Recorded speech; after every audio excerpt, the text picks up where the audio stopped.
Pictro wa ma fongang de ikoi koi na tumina family Newton so dumangai hau kiba mayam duna masadu ihai hainara moidra khalli adu butapna wa haudura mi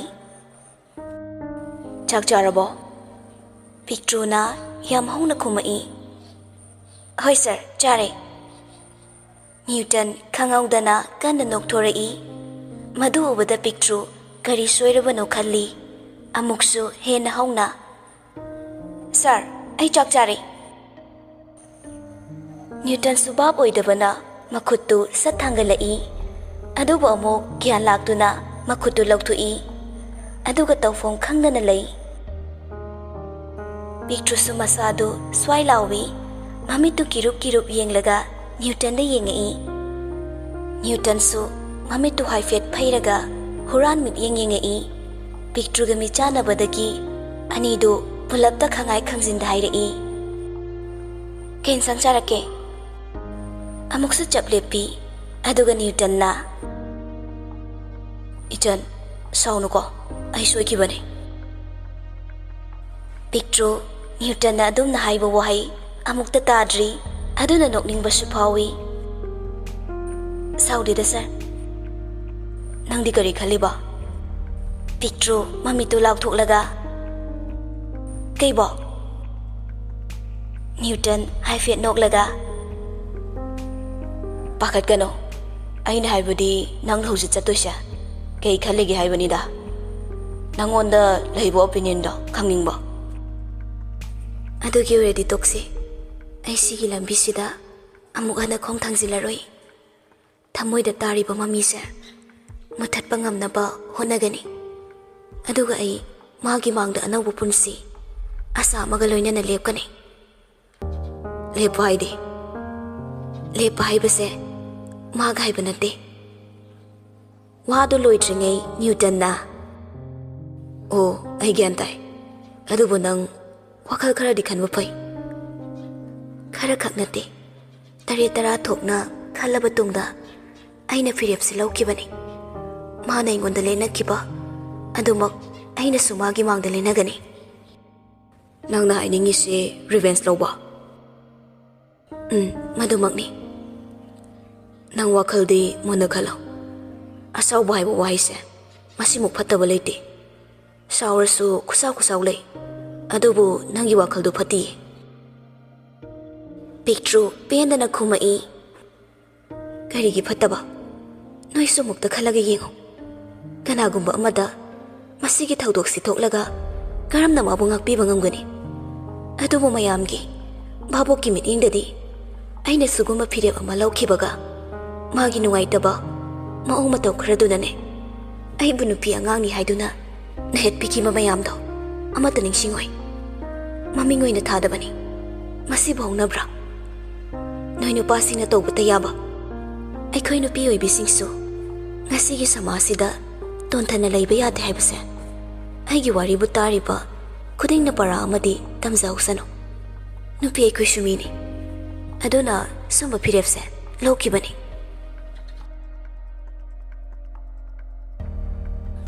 ngangna Pictro miludagi sintharakliba pirangdubu taithokjai aduga hairei yare sigi wasi toksi hauzikti aisu aina trabani aigi manglan aigi asa kayase thongna bohnagani aigi supunsi amagi khongthang haugani Newton su haifam khangda khumlei aisu kai haidoino haifam khangdreda Sir kamdau birige aidi sumlai haitari nungai haidoira nungai te haidoira aisu khangdeda aina haibati adu nateda Newton noglei aduga sordu sang hondoklaga hairei thamoi da faurakpa wakhal da faurakpa ninglakpada as manglana amu mangfaunarare khanglabadane aina mukari honanege oidura khangdeda hopti yam chauna sagatli phaye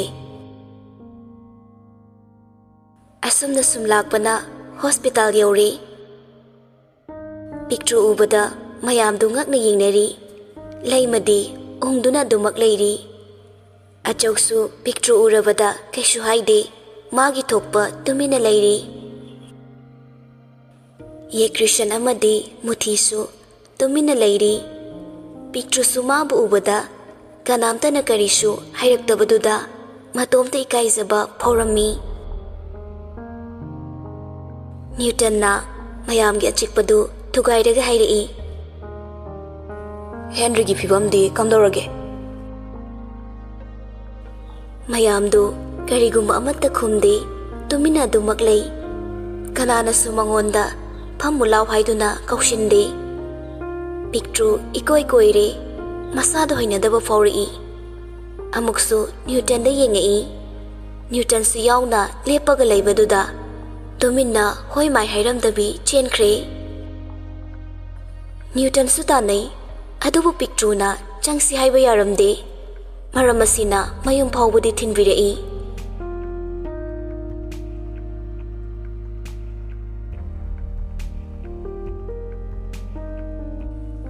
asumna matamdi hauki haina khibagi tung inna Newton ngasidi yamna na loshili James na Tama adoi furito ai le toini ba ai thabok lai Newton na dhago yaroi thabok chatlamdai kholamdai sidane chalo ada aina buli ladi pamamni ne nasak to yiningde ngasina amu karama makhalgi amomno angang ni na chagat lagreda inungan bina kadai da noi bungo Sunday numisida James na ho amom thiba chatne ye kaino mom haisina Newton adwai da lairamba pot amana thok launa James ta sauna thomai phagi dagi nang sini James su hande aswai da chathok laga hairei nang dana tibo ai sune ngasidi gari se puba yaroi bullet sa ina pudong ne na thwai macha mi yari do hingna thadale khango James Sumana hana grung chen khre adu ubada Newton tanarei ibungo macha chaini no me James ngangli badu ta de yam thuna gari du thangdok laga chatkhre Newton ika bada loire makhong du wal du da thokaw shilli aduga sound hairei khangni dana nang sala inungan bina haima jasam sanu kaino masu nong phadok ne nang suna pagi gari sida oina chatlu kaino Newton mama da pisumani du arai kai suklaga yengduna hairei sigi tunan bagi gari sida nupi una ba chatoiba as bit ka loi haleda hai nupi dine atai de yengdabani gari achauba tongba misine moina tanariba upai leite Newton sau langduna thokre Newton gari thauna teksalli kai waidano nupa mawa laudena Bisnupur Hospital gi mamang dalao ayaw sila bane phone number su piu yade gari thauna reply han basidi fajare kaino kaka ngawrabo sokani ba ihare yoraga hairo Newton su phone du thamlaga gari amuk thawrei machinda su solai isori bungo masakti nangna sembiramuko moigi teko gi ko haibro adugi tinduga semoi biramdabi as dasa amani ko khangaga mu halakpusu kanana khangmano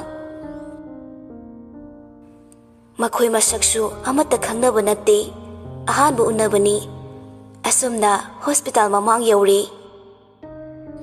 Newton su gari du khamlaga kumtharai aduga dwaida ngaihak lepi sidi kamai thidoiba ludorida Newton machinda solaga leithorakpada picture aswaida lepaga leibadu ui changsilaga kaurei nang disida kaidorami ba Pictro momonok laga. Sir, ay mit yeng balak pa ni. Ay kay babado. Parking the pot kauramena lauba chatkibani. Oh, yeng to. Ado sir di sida kay lege. Newton na mahangagpada mamit to hypet picture da yeng ai. Aduga amok laytok laga. Tawa magisum laambani. Si hairaga anidu amok tumin laynay. Kaya lapadi nate khara chathok lagani layibadu. Newton adwaida layiba misingdu koyeng yengi. Phone met pakhalagasu yeng baheli cheptha yengi. Aduga phone duda Facebook changduna amok text tawshili. Ayore. Aishu yore. Ado nangi number piro. Ngasi una dawsu layre piro kaino. Nangi do ina piro. Newton su magi number du thazili. Aduga mamai du nakanda fat laythui. Laptak na nupi ama lakpadu ure. Mamito lauthok laga machinda solai. Wema, kaino side? Asibo rabon gi machan nupi do natro. Kamai dong ni side? Ai di chelo bona phone. Nupa mawa laude na text story. Ado nang kay dress lage. Newton phone du yengi. Aduga lakliba nupi duda amuk yengi. Nupi du phone duda mamit tu aray kay thanduna yengi. Madu ubada Newton. Kongkut tu sang na tingthok laga kapninga bani. Machinda peri tawraga solai. Thamoy sina kaya da langtak na ruba. Oning luba. Nungsibaga phawruba ni. Ay busakta sida. Si imok na ni. Maana photo ga tharo haiba yadrido. Ay bu chen krisira ne. Madu yaroi. Ama hek thaijin ge. Newton wakhal sikhallaga reply pirei. Ayro. Black machu gi formal amaga light blue color gi coat amaga lile. Adudi ay call tarage. Newton mamit mana yung le. As call am to sila de. Si already ay reply piraroida. Blow ay na pige. Newton kudak to the blow pikre. Aduga lakliba nupi duso magi manak yaudore. Pisumdo tok mukchawi. Nato na kanagi subane kra haibra madumagni. Machin su tha lawi. Pibam duda amukshu lipstick tu utinda itay badaw na sagli. Ado ubada Newton surga thingi. Ngayaktang nupi do na magi mapalalagpada. Newton magi mapalan kri haibaga surasang ba ma hondorai. Aduga amuksu huran badaw na mamitu fayni yingai. Nupi do na magi hills awang baduga chat pa hiboy haitaboy hay dana chat kibadu ure. Som da picture na nupa amaga wari sabadu ubada Newton na. Masigi angang sibu nupa ko rezalane. Kangdreda nongdamba. Ay gidaw sina hui gidaw haiduni. Ay busumay laydo saro. Hawjiki negro rani do. Adu oina lahuba na fadong maleda. Newton na chat ke tawbaga makhong du thangba hek hawbaga unknown number amadagi call tawrai. Newton masadu pakhatna.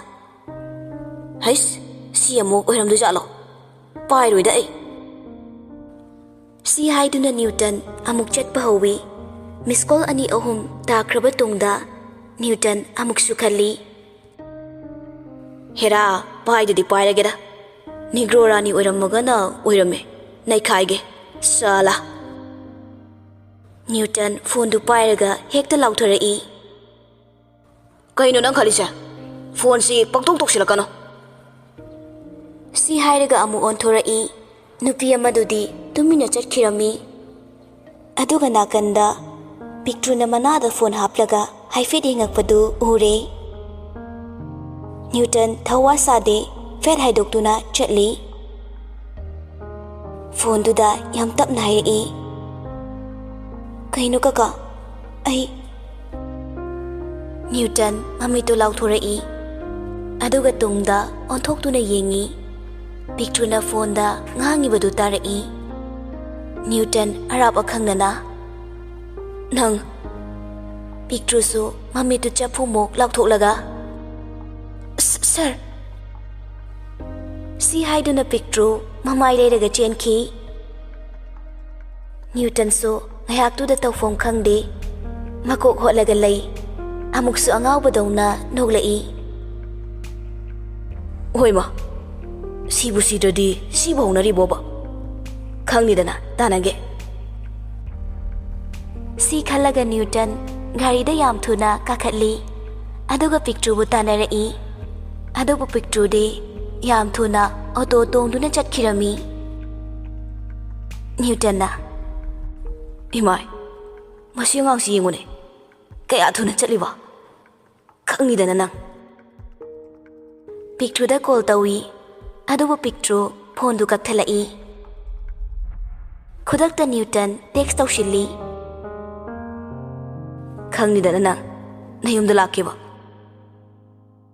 picture message tu ubada hana pakhatpadagi adugi mathakta masadu nikle kari nungi tawrubra khanna kapningba masu yawrubani as sidi kamai tawne thaba amata mathongda charde sibu kaiginoba number si block pi hobana phani picture Newton gi number do block pi aduga yam thuna yum yawnaba lai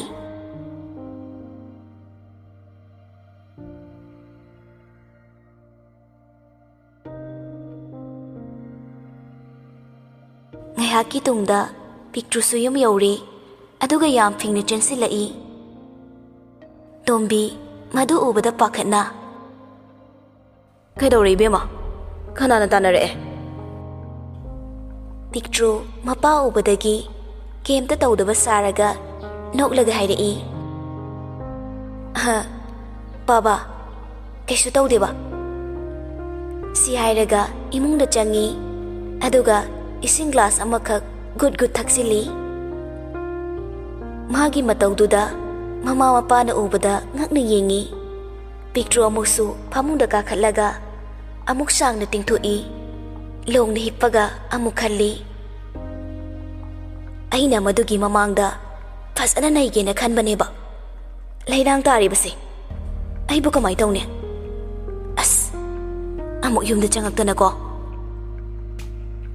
picture laita phom khangde tumasu tumba yade picture ka aduda amuk chatli amuk phom tawduna lairi amuksu thoraktuna yengningba poi prap tholaktuna thongalomda lai mikuna ibema nangmu ngasai school da lakta yadena chhatkhraga amuk kaida chale picture khumde tumina lai wakhalama da su chatli sumlakpana thongal yaubaga makoktu khara thindoktuna yengei matamadumaktadani Newton magi gari mathaktuda spectumaga pura bed ki role ni mana lauriba picture ubada fan chongtherai aduga gari da ngaraga makhong karan chanduna lepaga lei madu ubada picture fachensin ki manungda sor thabet holaga mamitu chen oshinduna lei Newton na khonwanglap na hairei yam thuna thoro wari sasi picture kemta khumakte madu ubada Newton amukshu hairei o khumdabiga tawboire fai second mangagi manungda tholaktradi aina kaidorake yengo wahaidu tabada picture khitang leithorai picture gi maongdu nokningle khangziladuna sauba saraga hairei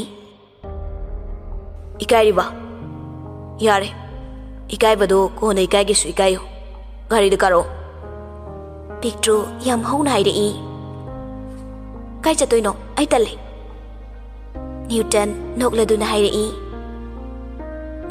tanbadu konsiko ai na pangdine si hairaga Newton gari gi thongdu hangdoi aduga picture da changa u hainin gi tawi ai talle ꯐꯖꯅ ꯍꯥꯏꯔꯤꯉꯩ ꯐꯅꯤꯗꯅ ꯄꯤꯛꯇ꯭ꯔꯨꯁꯨ ꯌꯥꯝ ꯀꯤꯅ ꯇꯨꯃꯤꯟꯅ ꯆꯪꯉꯛꯇꯨꯅ ꯐꯝꯂꯤ ꯅ꯭ꯌꯨꯇꯟꯁꯨ ꯒꯥꯔꯤꯗꯣ ꯌꯥꯝ ꯊꯨꯅ ꯀꯥꯈꯠꯂꯤ ꯄꯤꯛꯇ꯭ꯔꯨꯗꯤ ꯁꯣꯔꯗꯨ ꯆꯥꯅꯤꯡ ꯇꯥꯅ ꯍꯣꯟꯕ ꯉꯝꯗ꯭ꯔꯦ ꯅ꯭ꯌꯨꯇꯟꯅ ꯈꯧꯗꯦꯝꯂꯛꯏ ꯄꯤꯛꯇ꯭ꯔꯨ ꯈꯪꯕꯣꯏ ꯂꯥꯛꯄꯣꯏ ꯃꯁꯥꯗꯨ ꯆꯣꯡꯉꯤ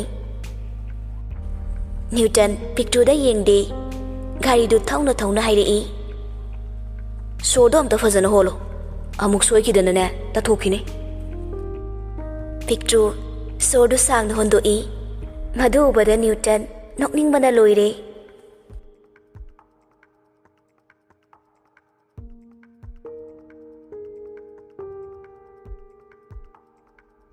ꯁꯣꯝꯗꯅ ꯖꯦꯝꯁꯅ ꯁꯠ ꯁꯠ ꯇꯣꯡꯈꯠꯄ ꯀꯩꯗꯧꯒꯦ ꯅꯪ ꯅꯣꯏꯒꯤ ꯃꯥꯏꯅꯣ ꯃꯥꯟꯕ ꯅꯕꯨꯡꯗꯣ ꯂꯥꯛꯅꯤ ꯍꯥꯏꯕꯅꯦ ꯊꯦꯝꯕꯤꯅ ꯑꯩ ꯇꯜꯂꯦ ꯉꯝꯃꯣꯏꯕ ꯆꯠꯂꯣꯃꯤ ꯖꯦꯝꯁꯁꯨ ꯃꯆꯤꯡ ꯂꯥꯛꯇꯅ ꯈꯣꯟꯀꯠꯂꯞꯅ ꯍꯥꯏꯔꯛꯏ ꯑꯗꯩꯗꯤ ꯏ ꯀꯥꯔꯛꯑꯅꯤ ꯊꯦꯝꯕꯤ ꯇꯨꯃꯤꯟꯅ ꯒꯥꯔꯤꯗꯨ ꯐꯠ ꯇꯣꯡꯈꯠꯂꯤ ꯖꯦꯝꯁꯁꯨ ꯒꯥꯔꯤꯗꯨ ꯑꯔꯩꯈꯩ ꯊꯧꯔꯒ ꯆꯠꯂꯤ ꯊꯦꯝꯕꯤ ꯃꯅꯤꯡꯗ ꯃꯈꯨꯠꯇꯨꯅ ꯀꯟꯅ ꯄꯥꯏꯔꯒ ꯄꯦꯔꯤ ꯄꯦꯔꯤ ꯇꯧꯔꯒ ꯗꯥ ꯖꯦꯝꯁ ꯇꯞꯅ ꯊꯧ ꯍꯥꯏꯕꯅꯦ ꯑꯩ ꯇꯥꯍꯧꯗꯣꯔꯦꯕ ꯖꯦꯝꯁ ꯅꯣꯛꯂꯗꯨꯅ ꯇꯥꯗꯅꯕ ꯀꯟꯅ ꯀꯣꯜꯂꯣ ꯇꯥꯖꯅꯤꯀꯣ ꯅꯌꯥꯒ ꯇꯦꯛꯑꯗꯤ ꯑꯩꯗꯤ ꯂꯧꯕ ꯉꯝꯃꯣꯏ ꯅꯋꯥ ꯐꯪꯖꯔꯣꯏ ꯗꯥ ꯖꯦꯝꯁ ꯑꯗꯨꯃꯥꯏ ꯇꯧꯅꯨ ꯍꯥꯏꯕꯅꯦ ꯀꯥꯏ ꯆꯠꯁꯦꯕ ꯊꯦꯝꯕꯤ ꯄꯦꯔꯤ ꯄꯦꯔꯤ ꯇꯧꯔꯒ ꯖꯦꯝꯁꯇ ꯀꯟꯅ ꯀꯣꯜꯂꯒ ꯌꯨꯝꯗ ꯆꯠꯁꯦ ꯖꯦꯝꯁ ꯅꯣꯛꯂꯗꯨꯅ ꯑꯣꯀꯦ ꯇꯥꯔꯦ ꯑꯗꯨ ꯃꯉꯥꯏꯗꯅ ꯑꯁꯦꯡꯕ ꯌꯨꯝꯗ ꯄꯨꯕꯤꯔꯅꯤꯌꯦ ꯊꯦꯝꯕꯤ ꯃꯃꯤꯠꯇꯨ ꯂꯥꯎꯊꯣꯛꯂꯒ ꯀꯥꯏꯗ ꯑꯩꯅ ꯍꯥꯏꯕꯗꯤ ꯑꯩꯈꯣꯏꯒꯤ ꯌꯨꯝ ꯍꯥꯏꯕꯅꯦ ꯀꯩꯅꯣ ꯌꯨꯝꯗꯅꯦ ꯄꯨꯗꯣꯏꯁꯦ ꯑꯗꯨꯃꯥꯏ ꯇꯧꯅꯨꯀꯣ ꯗꯥ ꯖꯦꯝꯁ ꯑꯩ ꯒꯥꯔꯤꯗꯩ ꯆꯣꯡꯗꯧꯔꯥ ꯆꯣꯡꯗꯧ ꯀꯩꯅꯣ ꯅꯪꯗꯅꯤ ꯁꯤꯗꯧꯕ ꯁꯣꯔꯥ ꯁꯣꯟꯗꯣꯛꯄꯤꯔꯅꯤ ꯉꯁꯤ ꯊꯦꯝꯕꯤ ꯖꯦꯝꯁꯇ ꯀꯤꯟꯅ ꯀꯟꯅ ꯊꯤꯟꯗꯠꯂꯤ ꯌꯥꯝ ꯍꯧꯖꯅꯨꯀꯣ ꯑꯌꯣ ꯅꯥꯏꯅꯦ ꯑꯃꯨꯛ ꯒꯥꯔꯤꯁꯦ ꯍꯥꯏꯖꯤꯜꯂꯗꯤ ꯐꯖꯅꯤ ꯅꯪ ꯊꯦꯝꯕꯤ ꯄꯦꯔꯤ ꯄꯦꯔꯤ ꯇꯧꯔꯒ ꯑꯩ ꯁꯤꯈ꯭ꯔꯣꯔꯥ ꯑꯩꯅ ꯅꯪꯕꯨ ꯁꯤꯅꯨ ꯍꯥꯏꯕ꯭ꯔꯣ ꯁꯤꯌꯨ ꯀꯩꯅꯣ ꯁꯤ ꯍꯥꯏꯔꯒ ꯐꯥꯁ ꯐꯨꯗ ꯑꯃꯗ ꯒꯥꯔꯤꯗꯨ ꯊꯧꯖꯤꯜꯂꯛꯏ ꯖꯦꯝꯁꯅ ꯀꯨꯝꯃꯣ ꯊꯦꯝꯕꯤ ꯃꯄꯤꯗꯨ ꯆꯗꯨꯝ ꯆꯗꯨꯝ ꯇꯥꯔꯛꯂꯤ ꯌꯨꯝꯗ ꯊꯤꯜꯂꯣ ꯍꯥꯏꯕꯅꯦ ꯑꯩ ꯉꯝꯃꯣꯏꯌꯦ ꯖꯦꯝꯁꯅ ꯊꯦꯝꯕꯤꯒꯤ ꯃꯀꯣꯛꯇ ꯃꯈꯨꯠ ꯈꯨꯗꯣꯝꯕꯤꯗꯨ ꯊꯤꯜꯂꯗꯨꯅ ꯅꯥꯀꯟꯗ ꯂꯩꯔꯤꯕ ꯃꯤꯁꯤꯡꯗꯨ ꯌꯦꯡꯉꯣ ꯍꯥꯏꯅ ꯏꯪꯒꯤꯠ ꯇꯧꯏ ꯊꯦꯝꯕꯤ ꯑꯃꯨꯛꯁꯨ ꯏꯀꯥꯏꯗꯨꯅ ꯀꯞꯄꯗꯨ ꯇꯣꯛꯏ ꯌꯥꯝ ꯇꯞꯅ ꯍꯥꯏꯔꯛꯏ ꯆꯠꯁꯦꯕ ꯐꯨꯋꯣꯅꯒ ꯍꯥꯏꯔꯗꯤ ꯅꯪ ꯐꯖꯅ ꯐꯨꯅꯤ ꯑꯆꯥꯄꯣꯠ ꯆꯥꯁꯤꯅ ꯄꯨꯔꯛꯄꯅꯦ ꯀꯩꯅꯣ ꯈꯪꯗꯦꯃꯦ ꯑꯁꯨꯝꯅ ꯃꯣꯏꯁꯨ ꯆꯪꯉꯛꯏ ꯖꯦꯝꯁꯇꯤ ꯐꯣꯟ ꯃꯦꯠꯇꯨꯅ ꯑꯗꯨꯝ ꯂꯩ ꯊꯦꯝꯕꯤꯗꯤ ꯌꯥꯝ ꯇꯞꯅ ꯇꯨꯃꯤꯟꯅ ꯂꯩꯔꯤ ꯖꯦꯝꯁꯅ ꯇꯣꯝꯅꯥꯎꯕꯨ ꯀꯔꯦꯝꯅꯗꯨꯅ ꯀꯧꯔꯒ ꯃꯥꯒ ꯊꯦꯝꯕꯤꯒ ꯗꯦꯠ ꯇꯧꯕꯗꯨ ꯎꯍꯟꯈ꯭ꯔꯦ ꯑꯗꯨꯒ ꯃꯥꯅ ꯈꯪꯗꯕ ꯁꯥꯔꯒ ꯇꯨꯃꯤꯟꯅ ꯂꯩ ꯊꯦꯝꯕꯤꯗꯤ ꯃꯕꯨꯡꯅ ꯐꯨꯕ ꯇꯥꯔꯦ ꯈꯟꯗꯨꯅ ꯌꯨꯝꯗ ꯆꯠꯁꯤ ꯍꯥꯏꯗꯨꯅ ꯂꯥꯛꯏ ꯊꯦꯝꯕꯤ ꯒꯦꯠꯇ ꯂꯦꯞꯄꯒ ꯗꯥ ꯖꯦꯝꯁ ꯑꯩ ꯑꯃꯨꯛ ꯐꯨꯔꯗꯤ ꯀꯃꯥꯏ ꯇꯧꯅꯤ ꯖꯦꯝꯁ ꯊꯧꯋꯥ ꯁꯥꯗꯅ ꯍꯥꯏꯔꯛꯏ ꯀꯩꯒꯤ ꯐꯨꯗꯣꯏꯅꯣ ꯆꯪꯉꯣ ꯍꯥꯏꯕ ꯊꯦꯝꯕꯤ ꯄꯦꯔꯤ ꯄꯦꯔꯤ ꯇꯧꯔꯒ ꯌꯥꯝ ꯁꯥꯊꯤꯕꯅꯦ ꯇꯥꯃꯣ ꯆawaiꯗꯤ ꯐꯩꯌꯦꯕ ꯇꯥꯇꯣꯅ ꯐꯨꯔꯅꯤꯌꯦ ꯑꯩ ꯀꯩꯗꯧ ꯍꯥꯏꯕꯅꯣ ꯇꯥꯂꯛꯇꯨꯗ ꯌꯨꯝꯗ ꯂꯥꯎꯅꯕꯗꯨ ꯇꯥꯔꯤ ꯇꯣꯝꯅꯥꯎꯅ ꯂꯥꯛꯇ ꯂꯥꯛꯈꯤꯁꯅꯨ ꯍꯤꯡꯅ ꯐꯨꯝꯗꯣꯏꯅꯦ ꯃꯥ ꯉꯁꯥꯏ ꯅꯨꯄꯥꯒ ꯎꯅ ꯂꯩꯔꯝꯃꯤꯅꯦ ꯑꯩ ꯎꯕꯗꯒꯤ ꯆꯦꯟꯈ꯭ꯔꯤꯅꯦ ꯀꯥꯏꯗ ꯆꯠꯈ꯭ꯔꯖꯥꯅꯣ ꯈꯪꯗꯦꯕ ꯇꯣꯝꯕꯤꯅꯥꯎꯅ ꯅꯪꯕꯨ ꯑꯝꯇ ꯇꯞꯊꯈꯣꯅꯦ ꯑꯉꯥꯡꯗꯨ ꯂꯥꯛꯑꯒ ꯀꯩꯅꯣ ꯈꯟꯅꯅꯕ ꯇꯣꯝꯅꯥꯎ ꯌꯥꯝ ꯐꯤꯡꯅ ꯎꯁꯤꯠꯇꯕꯅꯤ ꯀ꯭ꯂꯥꯁ 8 9 ꯈꯛꯇ ꯀꯥꯔꯤꯕ ꯃꯥꯅ ꯅꯨꯄꯥꯒ ꯎꯅꯔꯗꯅ ꯑꯩ ꯎꯕꯗꯒꯤ ꯆꯦꯟꯈꯤꯕꯅꯤ ꯃꯁꯤ ꯄꯨꯝꯅꯃꯛꯁꯦ ꯅꯣꯏꯅ ꯐꯣꯟ ꯄꯥꯏꯍꯟꯕꯗꯒꯤ ꯊꯣꯛꯍꯟꯕꯅꯤ ꯊꯦꯝꯕꯤꯗꯤ ꯀꯤꯕꯅ ꯃꯁꯥꯗꯨ ꯅꯤꯛꯂꯤ ꯖꯦꯝꯁꯁꯨ ꯇꯥꯔꯤꯕꯅꯤ ꯅꯣꯛꯃꯤ ꯇꯧꯔꯒ ꯃꯥꯒꯤ ꯒꯥꯔꯤꯗꯨ ꯁ꯭ꯇꯥꯔꯠ ꯇꯧꯕ ꯍꯧꯏ ꯇꯥꯕ꯭ꯔꯣ ꯃꯥꯏꯁꯥꯏ ꯑꯩ ꯆꯠꯂꯦꯀꯣ ꯐꯖꯅ ꯂꯩꯌꯨ ꯑꯩꯁꯨ ꯂꯥꯛꯀꯦ Nangdi kaida? Da James ki manangta. James gyan tadaba saraga. Kaigino haisibo? Kaida thinbiyu haino? Somda pochai langkhaibagi makholdu tabada James ki gari maningda thimbi yam thuna tongkhatli. James na kaidoragena? Khara thuro thokli eba. Hainaringai tanja aduda tomnaw su thoklai. James su gari du araigai tharaga thaukhre. Somdana Newton hotel amada gari thausilai. Madu ubada picture ngakna. Kaino sir? Kaidorage? Kaidano sir? Newton pakhum pide. Gari khamaga picture gi thongdu hangdorai. Picture pakhana. Sir, kumdaro thabak ni laise. Nangna khalido yam lale. Picture su tamna kumtarai. Aduga Newton gi tung inarai. Hotel du da hana book tawshinuna thamlambasu mali. Sum lakpada Newton phone da kanagumba amagasu wari sanabasu mali. Picture di karigidamak sanaribano haibasu khangzade. Newton na room number do 35 hai banatro. Okay. Si hairaga phone du thammi aduga room number 35 tamna lai. Newton na room do hek yaubaga ka gi thong du hangdui.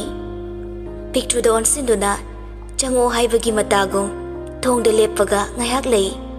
Picture su tumina leppadu ubada chango. Picture yam kina tamna khongdu thangjinba horai. Ngayak tungda oiramliba phibamdu ubada picture mamitu lauthorai. Room adu fazana style kayaga loinana decoration tauri. Makhal mathen gi potlam ball light kaya amasu angakpa phangna semduna leirami. Picture ngaktuna gyan tade. Aduga sumyeng thorakpada mamangda glass ngatana fazana wall tauriba langtrik langna leiriba aduda nupa makhak wheelchair da famduna leibadu ure. Picture su kanano haina yam khangningduna changsinduna munna yengi. Tungdagi Newton na thongdu gam launa thingsinbagi makholdu tabada picture masadu arab akhangnana khara khazik chongkhatli. Tanjaduda mangda famduna leiba nupadu magi wheelchair du mamai leithorai. Picture koktagina ton fauba tu chungkiba khangaude. Machinda khonjel thokna solai. Kaka. Newton khuba khuraga. Surprise.